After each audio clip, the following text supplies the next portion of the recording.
Bonjour, bienvenue sur Bible 365. Nous sommes contents que vous soyez avec nous aujourd'hui, pour écouter la lecture du livre de Jérémie chapitre 38 à 42.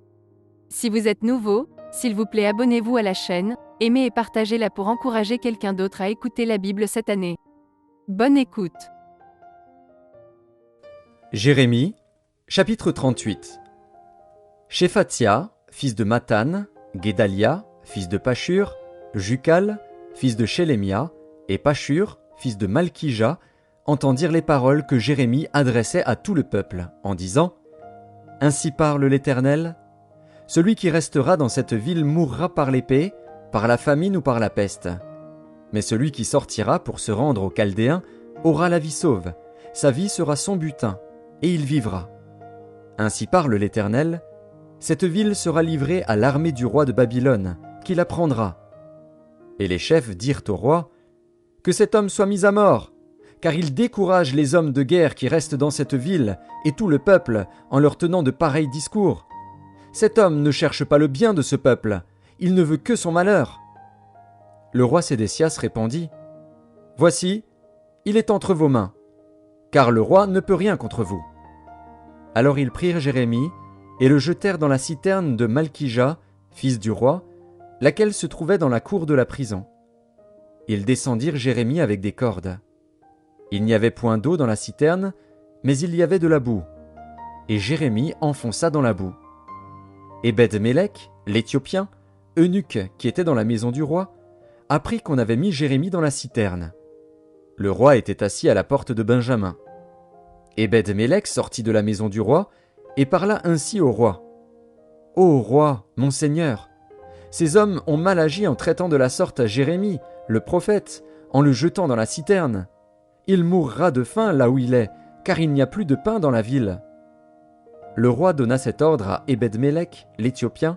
« Prends ici 30 hommes avec toi, et tu retireras de la citerne Jérémie, le prophète, avant qu'il ne meure. » Ebed-Mélec prit avec lui les hommes, et se rendit à la maison du roi, dans un lieu au-dessous du trésor.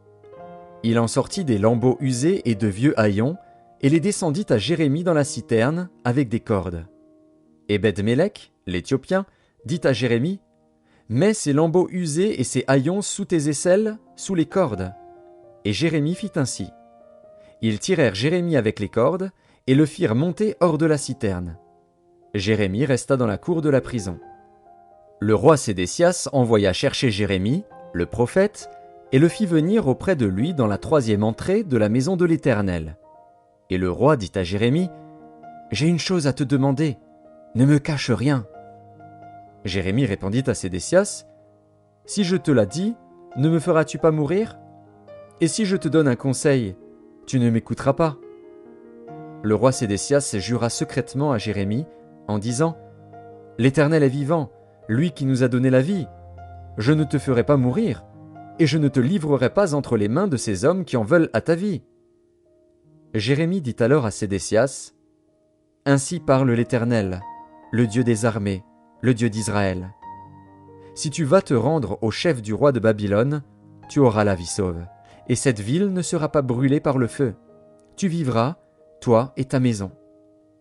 Mais si tu ne te rends pas au chef du roi de Babylone, cette ville sera livrée entre les mains des Chaldéens, qui la brûleront par le feu. Et toi, tu n'échapperas pas à leurs mains. » Le roi Sédécias dit à Jérémie, « Je crains les Juifs qui ont passé aux Chaldéens. Je crains qu'on ne me livre entre leurs mains et qu'ils ne m'outragent. » Jérémie répondit, « On ne te livrera pas. Écoute la voix de l'Éternel dans ce que je te dis. Tu t'en trouveras bien et tu auras la vie sauve. Mais si tu refuses de sortir, voici ce que l'Éternel m'a révélé. Toutes les femmes qui restent dans la maison du roi de Juda seront menées au chef du roi de Babylone, et elles diront, « Tu as été trompé, dominé par ceux qui t'annonçaient la paix, et quand tes pieds sont enfoncés dans la boue, ils se retirent. Toutes tes femmes et tes enfants seront menés aux Chaldéens, et toi, tu n'échapperas pas à leurs mains, tu seras saisi par la main du roi de Babylone, et cette ville sera brûlée par le feu. » Sédécias dit à Jérémie, « Que personne ne sache rien de ces discours, et tu ne mourras pas. Si les chefs apprennent que je t'ai parlé, et s'ils viennent te dire « Rapporte-nous ce que tu as dit au roi, Et ce que le roi t'a dit, ne nous cache rien, et nous ne te ferons pas mourir. Tu leur répondras, j'ai supplié le roi de ne pas me renvoyer dans la maison de Jonathan, de peur que je n'y meure. Tous les chefs vinrent auprès de Jérémie et le questionnèrent. Il leur répondit entièrement comme le roi l'avait ordonné. Ils gardèrent alors le silence et se retirèrent, car la chose ne s'était pas répandue. Jérémie resta dans la cour de la prison jusqu'au jour de la prise de Jérusalem. Jérémie, chapitre 39. Lorsque Jérusalem fut prise, la 9e année de Sédécias, roi de Juda, le 10e mois, Nebuchadnezzar, roi de Babylone, vint avec toute son armée devant Jérusalem et en fit le siège. La 11e année de Sédécias, le 9e jour du 4e mois, la brèche fut faite à la ville. Tous les chefs du roi de Babylone s'avancèrent et occupèrent la porte du milieu. Nergal-Sharetzer, Samgar-Nébu, Sarsékim, chef des eunuques, Nergal-Sharetzer, chef des mages, et tous les autres chefs du roi de Babylone. Dès que Sédécias, roi de Juda, et tous les gens de guerre les eurent vus, ils s'enfuirent et sortirent de la ville pendant la nuit par le chemin du jardin du roi, par la porte entre les deux murs, et ils prirent le chemin de la plaine. Mais l'armée des Chaldéens les poursuivit et atteignit Sédécias dans les plaines de Jéricho. Ils le prirent et le firent monter vers Nebuchadnezzar, roi de Babylone, à Ribla, dans le pays de Hamath, et il prononça contre lui une sentence. Le roi de Babylone fit égorger à Ribla les fils de Sédécias en sa présence. Le roi de Babylone fit aussi égorger tous les grands de Juda. Puis il fit crever les yeux à Sédécias et le fit lier avec des chaînes d'airain pour l'emmener à Babylone. Les Chaldéens brûlèrent par le feu la maison du roi et les maisons du peuple, et ils démolirent les murailles de Jérusalem. Nebuzaradan, chef des gardes, emmena captifs à Babylone ceux du peuple qui étaient demeurés dans la ville, ceux qui s'étaient rendus à lui, et le reste du peuple. Mais Nebuzaradan, chef des gardes, laissa dans le pays de Juda quelques-uns des plus pauvres du peuple, ceux qui n'avaient rien, et il leur donna alors des vignes et des champs. Nebuchadnezzar, roi de Babylone, avait donné cet ordre au sujet de Jérémie par Nebuzaradan, chef des gardes, « Prends-le et veille sur lui. Ne lui fais aucun mal, mais agis à son égard comme il te dira. » Nebuzaradan, chef des gardes, Nebuchasban, chef des eunuques, Nergal-Sharetzer, chef des mages, et tous les chefs du roi de Babylone, envoyèrent chercher Jérémie dans la cour de la prison, et ils le remirent à Guédalia, fils d'Achikam, fils de Shaphan, pour qu'il fût conduit dans sa maison. Et il resta au milieu du peuple. La parole de l'Éternel fut adressée à Jérémie en ces mots, pendant qu'il était enfermé dans la cour de la prison. « Va, parle à Ebed-Mélec, l'Éthiopien, et dis-lui, « Ainsi parle l'Éternel des armées, le Dieu d'Israël. Voici, je vais faire venir sur cette ville les choses que j'ai annoncées pour le mal et non pour le bien. Elles arriveront en ce jour devant toi. Mais en ce jour je te délivrerai, dit l'Éternel, et tu ne seras pas livré entre les mains des hommes que tu crains. Je te sauverai, et tu ne tomberas pas sous l'épée. Ta vie sera ton butin, parce que tu as eu confiance en moi, dit l'Éternel. » Jérémie, chapitre 40. La parole qui fut adressée à Jérémie de la part de l'Éternel, après que Nebuzaradan, chef des gardes, l'eut envoyé de Rama. Quand il le fit chercher, Jérémie était lié de chaînes parmi tous les captifs de Jérusalem et de Juda qu'on emmenait à Babylone. Le chef des gardes envoya chercher Jérémie et lui dit « L'Éternel, ton Dieu, a annoncé ses malheurs contre ce lieu. L'Éternel a fait venir et a exécuté ce qu'il avait dit, et ces choses vous sont arrivées parce que vous avez péché contre l'Éternel et que vous n'avez pas écouté sa voix. Maintenant voici, je te délivre aujourd'hui des chaînes que tu as aux mains. Si tu veux venir avec moi à Babylone, viens, j'aurai soin de toi. Si cela te déplaît de venir avec moi à Babylone, ne viens pas. Regarde, tout le pays est devant toi. Va où il te semblera bon et convenable d'aller. » Et comme il tardait à répondre, « Retourne, ajouta-t-il, vers Guédalia, fils d'Achikam, fils de Shaphan, que le roi de Babylone a établi sur les villes de Juda, et reste avec lui parmi le peuple. Ou bien, va partout où il te conviendra d'aller. » Le chef des gardes lui donna des vivres et des présents, et le congédia. Jérémie alla vers Guédalia, fils d'Achikam, à Mitzpa, et il resta avec lui parmi le peuple qui était demeuré dans le pays.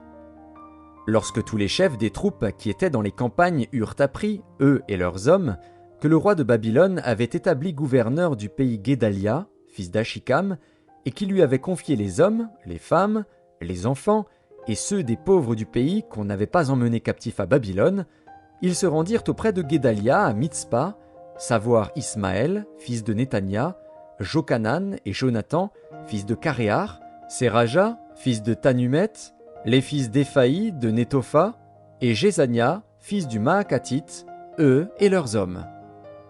Guédalia, fils d'Achikam, fils de Shaphan, leur jura, à eux et à leurs hommes en disant « Ne craignez pas de servir les Chaldéens. Demeurez dans le pays, servez le roi de Babylone, et vous vous en trouverez bien.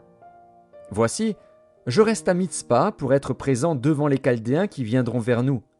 Et vous, faites la récolte du vin, des fruits d'été et de l'huile, mettez-les dans vos vases, et demeurez dans vos villes que vous occupez. » Tous les Juifs qui étaient au pays de Moab, chez les Ammonites, au pays d'Édom, et dans tous les pays, apprirent que le roi de Babylone avait laissé un reste dans Juda, et qu'il leur avait donné pour gouverneur Guédalia, fils d'Achikam, fils de Shaphan. Et tous les Juifs revinrent de tous les lieux où ils étaient dispersés. Ils se rendirent dans le pays de Juda vers Guédalia à Mitzpa, et ils firent une abondante récolte de vin et de fruits d'été. Jochanan, fils de Caréar, et tous les chefs des troupes qui étaient dans les campagnes vinrent auprès de Guédalia à Mitzpa et lui dirent « Sais-tu que Baalis, roi des Ammonites, a chargé Ismaël, fils de Néthania, de t'ôter la vie ?» Mais Guédalia, fils d'Achikam, ne les crut point. Et Jochanan, fils de Caréar, dit secrètement à Guédalia à Mitzpa « Permets que j'aille tuer Ismaël, fils de Néthania. Personne ne le saura. Pourquoi t'ôterait-il la vie ? Pourquoi tous ceux de Juda rassemblés auprès de toi se disperseraient-ils, et le reste de Juda périrait-il » Guédalia, fils d'Achikam, répondit à Jochanan, fils de Caréar, « Ne fais pas cela, car ce que tu dis sur Ismaël est faux. » Jérémie, chapitre 41. Au 7e mois, Ismaël, fils de Néthania, fils d'Élishama, de la race royale, vint avec des grands du roi et 10 hommes auprès de Guédalia, fils d'Achikam, à Mitzpa. Là, ils mangèrent ensemble à Mitzpa. Alors Ismaël, fils de Néthania, se leva avec les 10 hommes dont il était accompagné, et ils frappèrent avec l'épée Guédalia, fils d'Achikam, fils de Shaphan. Il fit ainsi mourir celui que le roi de Babylone avait établi gouverneur du pays. Ismaël tua encore tous les Juifs qui étaient auprès de Guédalia à Mitzpa, et les Chaldéens qui se trouvaient là, les gens de guerre. Le second jour après l'assassinat de Guédalia, tandis que personne n'en savait rien, il arriva de Sichem, de Silo et de Samarie, 80 hommes, qui avaient la barbe rasée et les vêtements déchirés, et qui s'étaient fait des incisions. Ils portaient des offrandes et de l'encens pour les présenter à la maison de l'Éternel. Ismaël, fils de Néthania, sortit de Mitzpa au-devant d'eux. Il marchait en pleurant. Lorsqu'il les rencontra, il leur dit « Venez vers Guédalia, fils d'Achikam. » Et quand ils furent au milieu de la ville, Ismaël, fils de Néthania, les égorgea et les jeta dans la citerne avec l'aide des gens qui l'accompagnaient. Mais il se trouva parmi eux 10 hommes qui dirent à Ismaël « Ne nous fais pas mourir, car nous avons des provisions cachées dans les champs, du froment, de l'orge, de l'huile et du miel. » Alors il les épargna et ne les fit pas mourir avec leurs frères. La citerne dans laquelle Ismaël jeta tous les cadavres des hommes qu'il tua près de Guédalia est celle qu'avait construite le roi Asa lorsqu'il craignait Baécha, roi d'Israël. C'est cette citerne qu'Ismaël, fils de Néthania, remplit de cadavres. Ismaël fit prisonnier tous ceux qui restaient à Mitzpa, les filles du roi et tous ceux du peuple qui y demeuraient, et que Nebuzaradan, chef des gardes, avait confié à Guédalia, fils d'Achikam. Ismaël, fils de Néthania, les emmena captifs et partit pour passer chez les Ammonites. Jochanan, fils de Caréar, et tous les chefs des troupes qui étaient avec lui furent informés de tout le mal qu'avait fait Ismaël, fils de Néthania. Ils prirent tous les hommes et se mirent en marche pour attaquer Ismaël, fils de Néthania. Ils le trouvèrent près des grandes eaux de Gabaon. Quand tout le peuple qui était avec Ismaël vit Jochanan, fils de Caréar, et tous les chefs des troupes avec lui, il en eut de la joie. Et tout le peuple qu'Ismaël avait emmené de Mitzpa se retourna et vint se joindre à Jochanan, fils de Caréar. Mais Ismaël, fils de Néthania, se sauva avec 8 hommes devant Jochanan et alla chez les Ammonites. Jochanan, fils de Caréar, et tous les chefs des troupes qui étaient avec lui, prirent tout le reste du peuple et le délivrèrent des mains d'Ismaël, fils de Néthania, lorsqu'il l'emmenait de Mitzpa après avoir tué Guédalia, fils d'Achikam. Hommes de guerre, femmes, enfants, eunuques, Jochanan les ramena depuis Gabaon. Ils se mirent en marche et s'arrêtèrent à l'hôtellerie de Kimham, près de Bethléem, pour se retirer ensuite en Égypte, loin des Chaldéens dont ils avaient peur, parce qu'Ismaël, fils de Néthania, avait tué Guédalia, fils d'Achikam, que le roi de Babylone avait établi gouverneur du pays. Jérémie, chapitre 42. Tous les chefs des troupes, Jochanan, fils de Caréar, Jézania, fils d'Osée, et tout le peuple, depuis le plus petit jusqu'au plus grand, s'avancèrent et dirent à Jérémie, le prophète: Que nos supplications soient favorablement reçues devant toi. Intercède en notre faveur auprès de l'Éternel, ton Dieu, en faveur de tous ceux qui restent, car nous étions beaucoup, et nous restons en petit nombre, comme tes yeux le voient. Et que l'Éternel, ton Dieu, nous montre le chemin que nous devons suivre et ce que nous avons à faire. Jérémie, le prophète, leur dit: J'entends. Voici, je vais prier l'Éternel, votre Dieu, selon votre demande. Et je vous ferai connaître, sans rien vous cacher, tout ce que l'Éternel vous répondra. Et ils dirent à Jérémie: Que l'Éternel soit contre nous un témoin véritable et fidèle, si nous ne faisons pas tout ce que l'Éternel, ton Dieu, te chargera de nous dire. Que ce soit du bien ou du mal, nous obéirons à la voix de l'Éternel, notre Dieu, vers qui nous t'envoyons, afin que nous soyons heureux si nous obéissons à la voix de l'Éternel, notre Dieu. 10 jours après, la parole de l'Éternel fut adressée à Jérémie. Et Jérémie appela Jochanan, fils de Caréar, tous les chefs des troupes qui étaient avec lui, et tout le peuple, depuis le plus petit jusqu'au plus grand. Il leur dit: Ainsi parle l'Éternel, le Dieu d'Israël, vers qui vous m'avez envoyé, pour que je lui présente vos supplications. Si vous restez dans ce pays, je vous y établirai et je ne vous détruirai pas. Je vous planterai et je ne vous arracherai pas, car je me repens du mal que je vous ai fait. Ne craignez pas le roi de Babylone, dont vous avez peur. Ne le craignez pas, dit l'Éternel, car je suis avec vous pour vous sauver et vous délivrer de sa main. Je lui inspirerai de la compassion pour vous, et il aura pitié de vous, et il vous laissera demeurer dans votre pays. Mais si vous n'obéissez pas à la voix de l'Éternel, votre Dieu, et si vous dites: Nous ne resterons pas dans ce pays, non, nous irons au pays d'Égypte, où nous ne verrons point de guerre, où nous n'entendrons pas le son de la trompette, où nous ne manquerons pas de pain, et c'est là que nous habiterons. Alors écoutez la parole de l'Éternel, reste de Juda. Ainsi parle l'Éternel des armées, le Dieu d'Israël. Si vous tournez le visage pour aller en Égypte, si vous y allez demeurer, l'épée que vous redoutez vous atteindra là au pays d'Égypte, la famine que vous craignez s'attachera à vous là en Égypte, et vous y mourrez. Tous ceux qui tourneront le visage pour aller en Égypte, afin d'y demeurer, mourront par l'épée, par la famine ou par la peste, et nul n'échappera, ne fuira, devant les malheurs que je ferai venir sur eux. Car ainsi parle l'Éternel des armées, le Dieu d'Israël. De même que ma colère et ma fureur se sont répandues sur les habitants de Jérusalem, de même ma fureur se répandra sur vous, si vous allez en Égypte. Vous serez un sujet d'exécration, d'épouvante, de malédiction et d'opprobre, et vous ne verrez plus ce lieu. Reste de Juda, l'Éternel vous dit: N'allez pas en Égypte. Sachez que je vous le défends aujourd'hui. Vous vous trompez vous-même, car vous m'avez envoyé vers l'Éternel, votre Dieu, en disant: Intercède en notre faveur auprès de l'Éternel, notre Dieu. Fais-nous connaître tout ce que l'Éternel, notre Dieu, dira, et nous le ferons. Je vous l'ai déclaré aujourd'hui. Mais vous n'écoutez pas la voix de l'Éternel, votre Dieu, ni tout ce qu'il m'a chargé de vous dire. Sachez maintenant que vous mourrez par l'épée, par la famine ou par la peste, dans le lieu où vous voulez aller pour y demeurer.